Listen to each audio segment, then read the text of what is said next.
Magandang araw ulit guys and welcome back sa channel natin na Uno Kenshin TV. Guys, kung doon sa unang video natin, doon sa kabilang channel na or main channel na House Doctor, itong ating MCB line to neutral ang connection. Dito naman gagawin natin kung paano magkabit ng MCB na line to line connection. Ito request ni Sir Ernesto Dolorosa. Kung meron daw bagang pagkakaiba yung line to neutral tsaka line to line. Malaki po yung pagkakaiba ng line to line tsaka line to neutral na connection. Lalo na pagdating sa gantong panel, kung saan siya itatap at kung anong breaker yung gagamitin. Compare sa gantong line to neutral, single pole na circuit breaker or MCB yung gagamitin natin. Sa line to line, ayan, double pole yung gagamitin natin. Tsaka yung connection nun guys, pag sinabing line to neutral, itong isang linyang to, ito yung merong 220 volts. Then dito sa sides na to, itong white, kaya hindi na siya dumaan sa MCB or circuit breaker, okay lang yun kasi 0 volts siya, wala siyang voltaheng dumadaan. Then meron din siyang ground. Ang pagkakapareho lang nila, meron din ground yung ating line to neutral tsaka line to line connection. Nga pala guys, kung hindi pa kayo nakapag-subscribe dito sa channel natin or bagong channel natin na Uno Kenshin TV, subscribe nyo na po, like, share, and click nyo na rin po yung notification bell para lagi kayong updated sa mga video yung ina-upload natin. At shoutout na rin guys sa mga taong walang sawang sumusuporta sa video natin.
And guys, start na tayo kung paano natin gagawing line to neutral or line to line yung line to neutral na MCB. Kung halimbawa, sa line to line natin kakabit.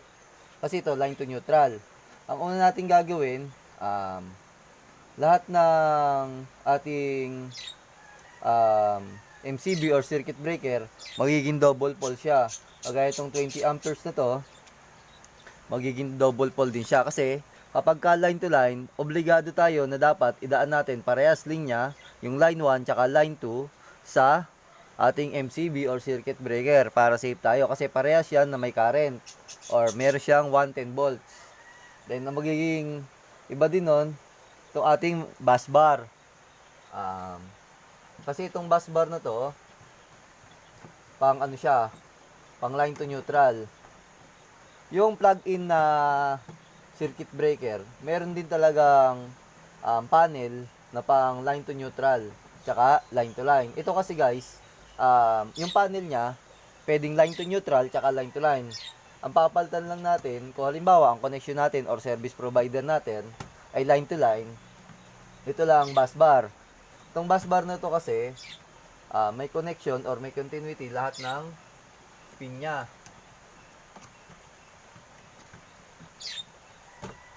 Ayan, lahat ng kanyang pin, meron siya connection. Compare dito sa bus bar na pang line to line. Ito, bawat isa dyan, wala siyang continuity or wala siyang connection. Compare dito guys, yan, meron siyang connection bawat isa. Iisa lang siya guys. Lahat yan, yung ating live lang ang nadaan. Kasi yung neutral, doon sa ating bonding screw. Then, itong ating panel or MCB, tatanggalin natin kasi single pole nga lang siya.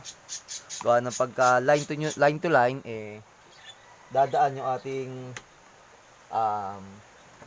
linya sa bawat breaker.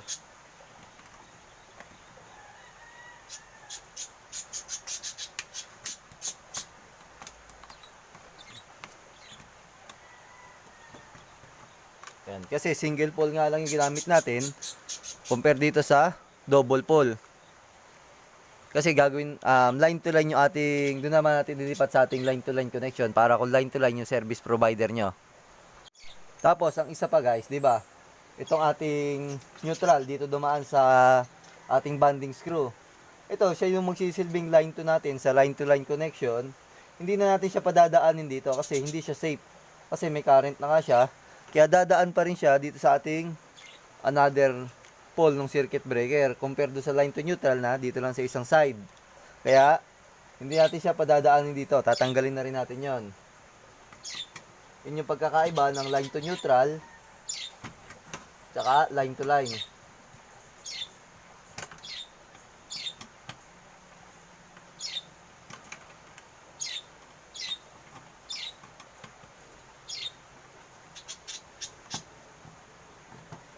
Ito, hindi ko natatanggalin to kasi itong ating main, double pole naman siya. Kumbaga, gagamitin din natin siya sa line to line connection. Siya pa rin yung ating magiging main.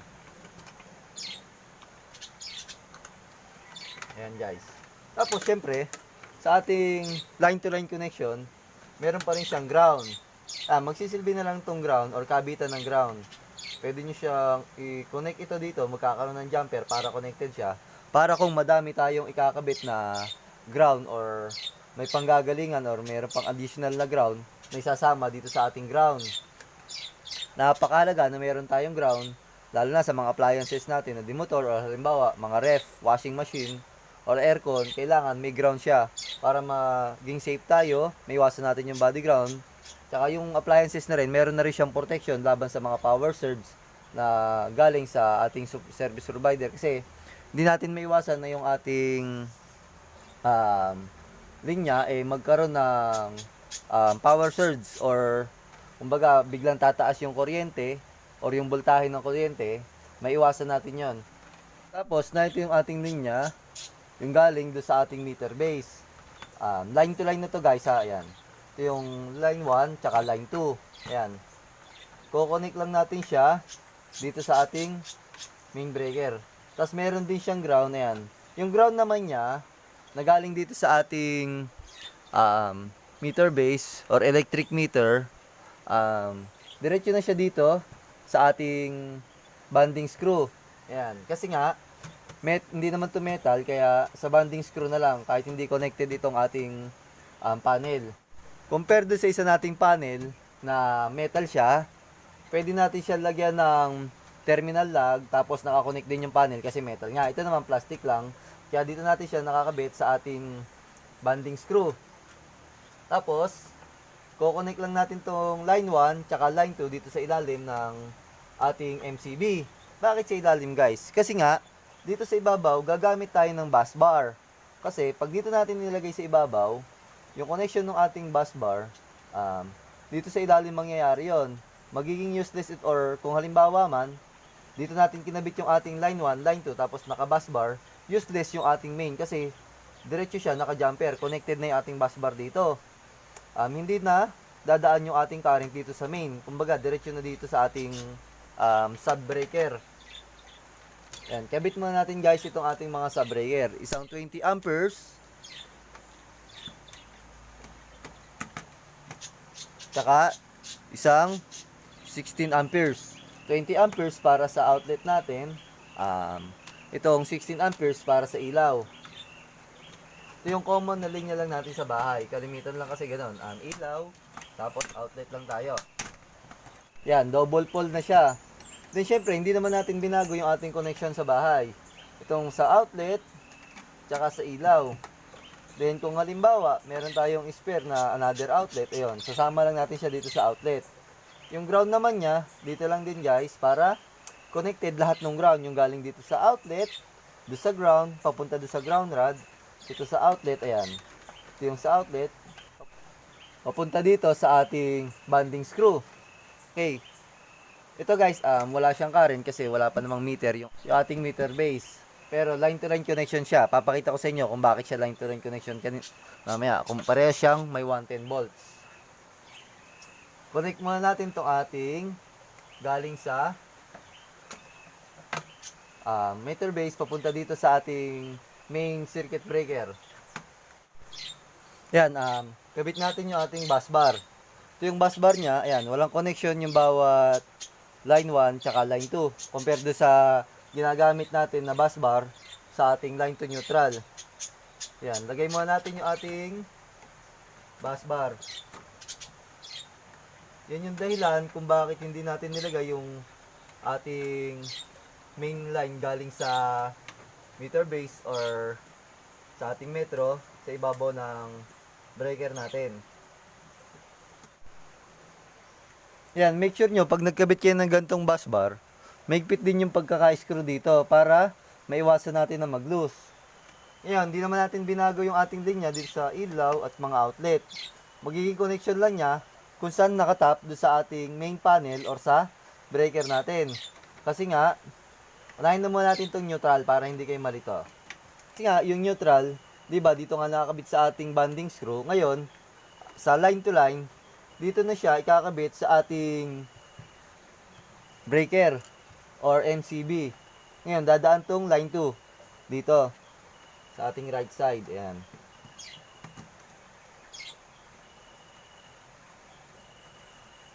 Then, make sure nyo na make fit para maiwasan natin na mag-loose. Kasi yun ang pinagmumulan kung bakit nawawala minsan yung ating connection sa ilaw, sa outlet, minsan nag-i-spark or nakakurap pagka maluwag. Tapos yung line 1 naman natin, dito sa kabilang side ng 20 amperes. Kasi nga outlet siya, ayan, sa outlet, then yung ground niya, yun lang yung ground, papunta talaga dito lahat sa ating bonding screw. Lahat ng ground magkakasama dito sa ating bonding screw. Mula sa galing sa meter base at galing dito sa ground rod at yung sa mga outlet. Tapos yung line 1 naman natin dito sa outlet. Dito sa kabilang side ng 20 amperes natin.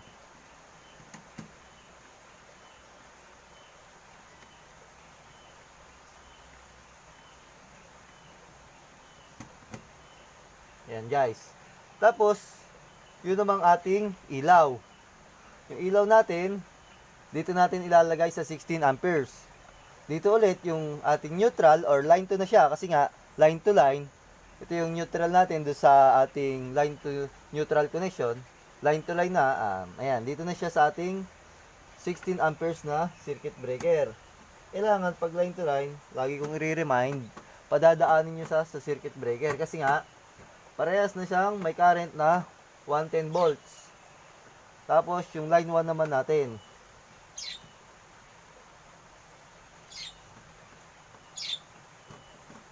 yan guys, yan yung ating connection. Ito kasi doon sa ating aircon outlet, yan, ang mangyayari dyan, wala nang spare. Pwede tayo maglagay ng sub panel or another circuit breaker. Kagaya nung ginawa ko doon sa isang main channel natin, pagka gantong puno na, yan, nilagyan ko siya ng ganitong another circuit breaker na 20 amperes para lang dito sa ating aircon outlet. Nakakonect siya dito. Then, connected siya dito guys sa ilalim ng ating MCB or dun galing na sa mismo meter base. Ito nga ay aircon outlet. Wag na wag nyo siya guys isasama dito sa ating 20 amperes. Or kahit mag-splice tayo dito sa ating outlet tapos tsaka tayo maglalagay ng circuit breaker para dito, hindi siya pwede. Or mag-splice tayo sa mga ilaw, linya natin sa junction box, hindi rin siya pwede. Kailangan dumaan siya dito sa breaker. Kung halimbawa puno na siya, maglagay tayo ng another sub breaker or gantong safety breaker, kakabit natin dito. Wag na wag nyo gagawin na idaan dito kasi guys, ito nga naka-design to sa mga outlet lang. Siyempre mag-a-add kayo ng another load, kahit maglagay kayo ng safety breaker, useless itong safety breaker na to pag dumaan na to dito kasi 20 amperes lang siya, tapos halimbawa 20 amperes din to. Yung load niya, ito pa rin ang magdadala halos lahat. Yung load ng ating aircon, tsaka ng mga outlet. Kaya, itong ating aircon outlet, either mag-sub breaker tayo, or mas maganda yung ating panel box, merong spare. Yun ang mas maganda guys. Yan. Try na natin. Ito kasi hindi na muna natin sasama kasi nga wala sa gagawin natin. Meron naman tayong video kung paano magkabit ng ganitong sub panel. Nando sa ating main channel guys. Yan, tetestingin natin yung ating line-to-line connection para sa MCB. Yan guys, try natin kung meron siyang connection na. On natin yung ating circuit breaker. Kung meron siyang current na daloy na. So kasi pag inon natin yung ating main breaker, lahat ito meron na siya guys. Kasi nga siya, bus bar. Yeah, meron siyang 220 volts. Kaya ako nasabi guys na idadaan natin yung neutral dito kasi yung line to line pareha siyang may 110. Pakita ko sa inyo na may 110 siya. Connect nyo lang itong side na to, itong isang ating test probe dito sa ating line 2. Then guys, itong isa para makita nyo yung 110 siya, connect nyo siya dito sa ating ground. Ayan guys.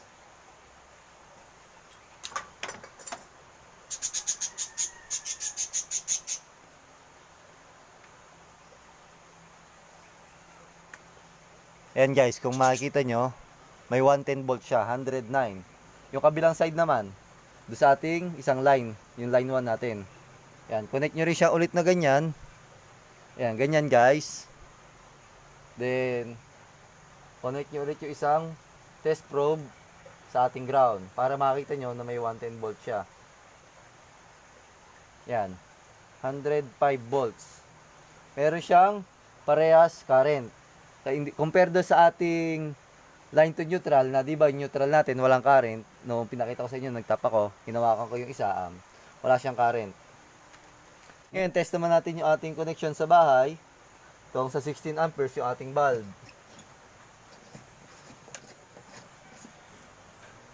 On natin yung ating MCB na 16 amperes. Then try natin. Ayan guys, meron siyang connection or okay siya, nailaw siya. Then yung outlet naman natin, try natin kung meron siyang 220 volts. 220 volts na to guys kasi nga kaya lang pinakita ko sa inyo yung 110. Parehas lang mapakita ko lang sa inyo na parehas merong current yung bawat linya. Kaya mas maganda pag line to line connection, idadaan natin sa ating breaker. Gawin natin to guys, ating 20 amperes. Tapos yung dalawa nating test probe. Ayan guys. 225 volts. Meron siyang current or meron siyang reading. Ibig sabihin, okay ating circuit breaker. Yan guys, yan yung pagkakabit ng ating MCB para sa line-to-line connection. Sana po nakatulong po ulit ako sa inyo sa pamamagitan ng video to. At doon sa video requester ganun din po. Maraming salamat po ulit sa walang sawa niyong pagsuporta sa video natin at sa main channel po natin na House Doctor Tutorial. At yung ngayon lang po kayo nakapanood ng channel natin, subscribe nyo na rin po itong Uno Quezon TV, like, share, and click nyo na rin po yung notification bell para lagi kayong updated. At maraming salamat po at God bless po.